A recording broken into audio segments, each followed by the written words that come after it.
नमस्कार दोस्तों। आज हम निठल्ले की डायरी का एक केस पढ़ेंगे जिसका नाम है शिव शंकर का केस। ऐसे इसमें बहुत सारे केस हैं, तो आज हम पढ़ेंगे शिव शंकर का केस। सुबह उठा तो कल का संकल्प याद आया, खुद चाहे कुछ ना करूं पर दूसरों के काम में दखल जरूर दूंगा। लोग अपने काम में दखल नहीं देने देते जब तक आप उनका भला न करने लगे। दखल देने के लिए भला करना जरूरी है। मैं भला करने के लिए व्याकुल हो उठा। बाहर निकला तो चबूतरे पर काका पालथी मारे बैठे दिखे। वे एक आंख बंद करके बड़ी एकाग्रता से मूछ के सफेद बाल उखाड़ने की कोशिश कर रहे थे। एक झटका बाल को देकर उन्होंने चुटकी देखी और बोले, हसाला बच गया। वे फिर एक आंख बंद करके चुटकी में बाल को पकड़ रहे थे कि सड़क की तरफ उनकी नजर गई और वे दूसरे काम में लग गए। ए लड़के, कुत्ते को पत्थर क्यों मारता है? वह काट खाएगा ना। अरे इधर साइकिल क्यों टिकाते हो? यह चबूतरा है कि साइकिल स्टैंड? मेरी तरफ देखा और बोले, कहाँ चल दिए? मैंने कहा, काका मैंने तय किया है कि दूसरों का भला करूंगा। काका बोले, और अपना भला कब करोगे? अरे जो अपना ही भला नहीं कर सकता वह दूसरों का भला क्या करेगा? वह जानता ही नहीं है कि भला क्या होता है। देखता नहीं है जितने जनता के सेवक हैं सबके घर भरे हुए हैं। क्यों क्यों माल बटोर रखा है उन्होंने?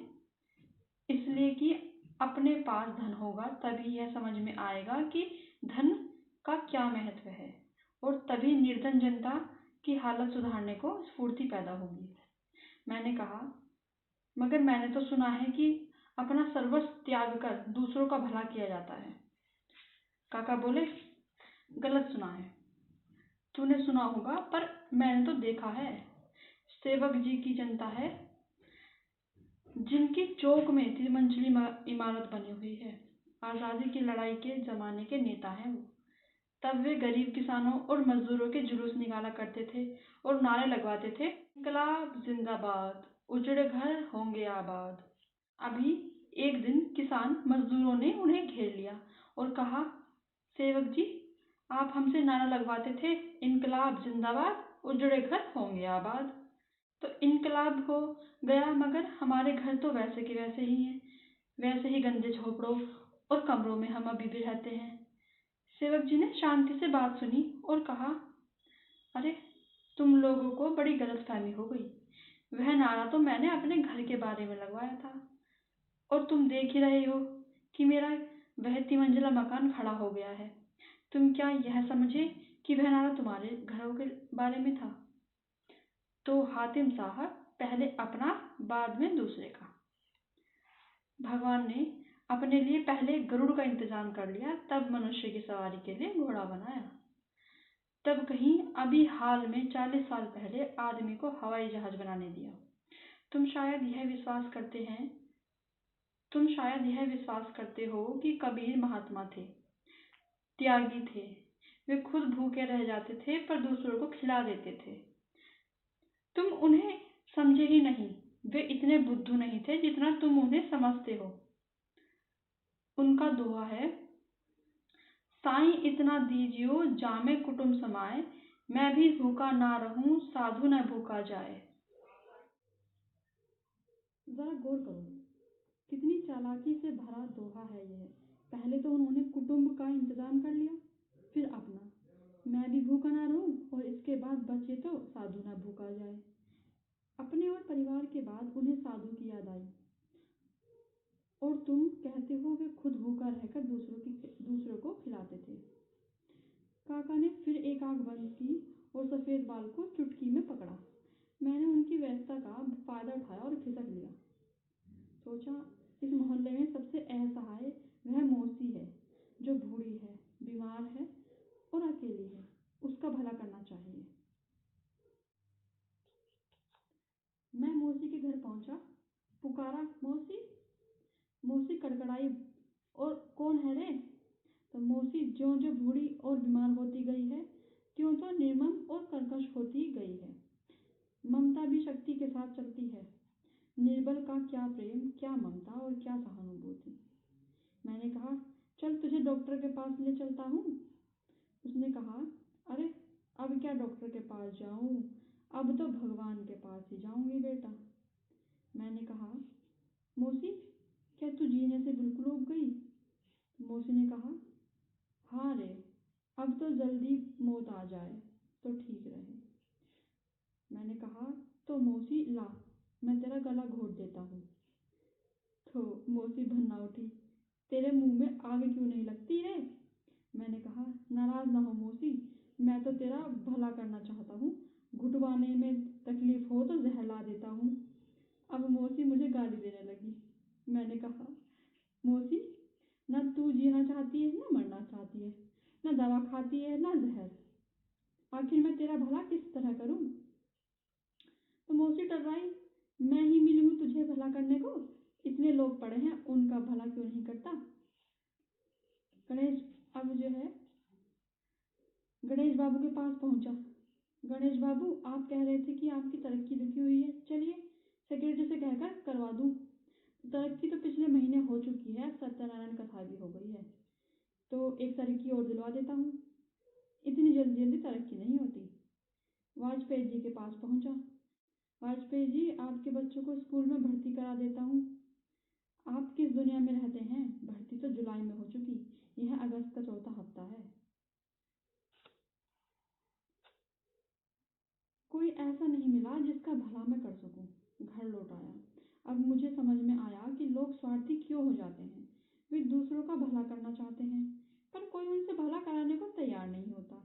निराश होकर वे अपना भला करने लगते हैं।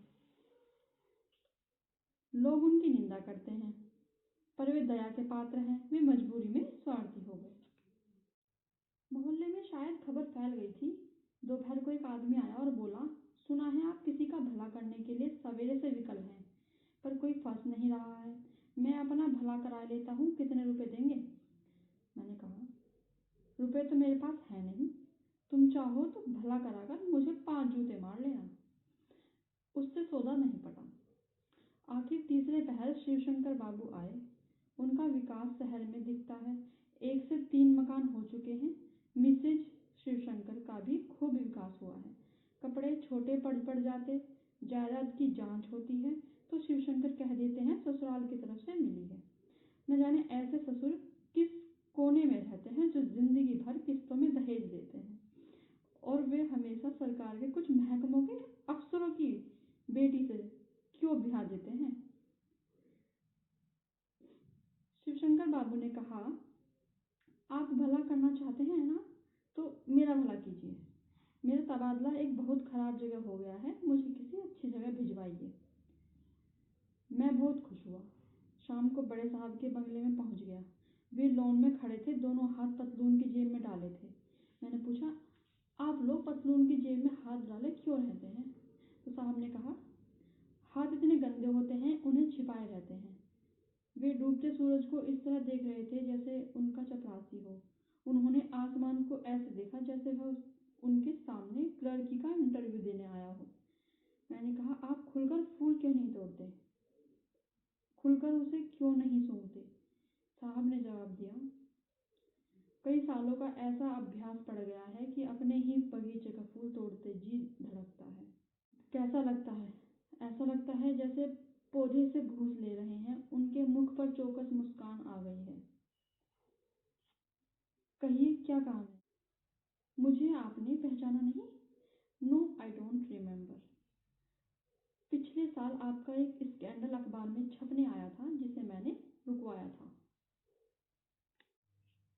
कैसा स्कैंडल? मुझे तो कुछ मालूम नहीं। पिछले साल मेरी गली के कुत्तों ने आपको देखकर भौंकना बंद कर दिया था। वे फोटो और चिट्ठियां अभी भी मेरे पास रखी हैं। अब उन्होंने मुझे एकदम पहचान लिया। फिर चेहरे पर मीठी मुस्कान आ गई। उपदेश इसमें यह है कि अगर चाहते हो कि कोई हमेशा याद रखे, तो उसके दिल में प्यार पैदा करने का झंझट ना उठाओ। उसका कोई स्कैंडल मुट्ठी में रखो, वह सपने में भी प्रेमिका के बाद तुम्हारा चेहरा देखेगा। अब उन्होंने हाथ मिलाया, मेरा नाम बताया, अपने पास कुर्सी पर बैठा लिया। चेहरे पर फिर मुस्कान, एकदम चौकस। 1/100 किलोमीटर का भी फर्क नहीं, चश्मे की तरह पहनी हुई। मैंने पूछा, यह किस दुकान पर मिलती है? क्या? यही मुस्कान चश्मे की दुकान पर मिलती है कि जनरल स्टोर में? यह तो हम लोगों को सरकार की तरफ से सप्लाई होती है। 10-12 तरह की होती हैं। पहली मुस्कान जो मैंने आपको दी थी -1 नंबर की है, वह टालने के काम आती है। 2-4 मुझे मिल सकती है? हाँ, जितनी चाहिए स्टोर से निकलवा दूंगा। क्या दाम लगेंगे? कुछ नहीं, मेरे हेड क्लर्क के बच्चे भी तो आखिर दफ्तर के फॉर्मों पर स्कूल का कच्चा काम करते हैं। फिर भी आपको मुस्कानों का हिसाब तो रखना पड़ता होगा। तो क्या हुआ, राइट ऑफ कर दूंगा, लिखा दूंगा 6 मुस्कानें सड़ गई। मुझे शिवशंकर के तबादले की बात करनी थी। एकदम से यह बात छेड़ देना ठीक नहीं। पहले कुछ यहाँ वहाँ की बातें करके फिर धीरे से शिवशंकर की बात भी कर लूँगा। ये जो समाजवादी विकास योजनाएं चल रही हैं, सार्वजनिक क्षेत्र में उद्योग चल रहे हैं, इनसे देश की हालत में कितना परिवर्तन हो रहा है। साहब बोले, देश में भारी परिवर्तन हो रहा है साहब। देखिए ना, कपूर फाइनेंस में चला गया, करेला का होम में तबादला हो गया, शर्मा एजुकेशन में चला गया, रस्तोगी डिस्ट्रिक्ट में चला गया, वर्मा फिर एक्साइज में लौट आया। मैंने कहा, मेरा मतलब है देश की हालत में कुछ खास परिवर्तन हुए हों तो बताओ। हाँ हाँ, खास ही बता रहा हूँ। राय लीव पर चला गया, श्रीवास्तव की इंक्वायरी हो रही है, भगत अभी फॉरेस्ट में गया है, बंदोबस्तर को स्पेशल ड्यूटी पर भेज दिया गया, सेंगर डेवलपमेंट में चला गया, पीके ट्रांसपोर्ट में गया, रेवेन्यू में कश्यप फिर आ गया, शंकर जीएडी में चला गया। मैंने और निश्चित सवाल किया, इस बीच देश की हालात में कुछ सुधार हुआ है? तो साहब बोले, सुधार? अरे हालत बिगड़ी है, आपको मालूम नहीं, सक्सेना मुझे सुपरसीड कर गया। साहब उदास हो गए। अपने पपीते के पौधे को देखकर बोले, यह पपीता बाद में लगाया था, पर यह पहले वाले को सुपरसीड कर गया। मैंने कोशिश की कि इनका ध्यान इस दुखद प्रसंग से हटाऊं। मैंने कहा, यह बताइए कि देश की इस साल की सबसे बड़ी घटना कौन सी है? वे बोले, यही सक्सेना मुझे सुपरसीड कर गया। उन्हें सुख देना और मेरे वश के बाहर की बात थी। आखिर मैंने शिवशंकर के तबादले की बात की। साहब ने कहा, कहाँ तबादला कर रहे हैं? फला जगह सीएम का भांजा है, फला जगह ईएम का साला है। मैंने पूछा, कोई ऐसी जगह नहीं है जहाँ किसी का कोई नहीं हो? साहब बोले, हाँ, एक जगह है, और वही तो यह शिवशंकर है। मैं घर लौट आया, शिवशंकर का भला भी मेरे हाथों नहीं हो सका।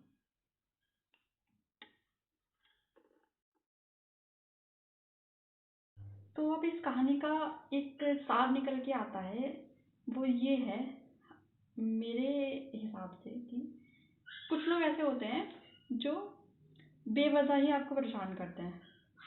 बेवजह ही आपको आएंगे कि हम ये हेल्प कर दें, हम ये हेल्प कर दें, हम ये हेल्प कर दें, या ये शो करते हैं कि भाई हम आपका भला करना चाहते हैं, पर एक्चुअली में वो हमारा भला करने नहीं आते, ना ही हमारी सहायता करने आते।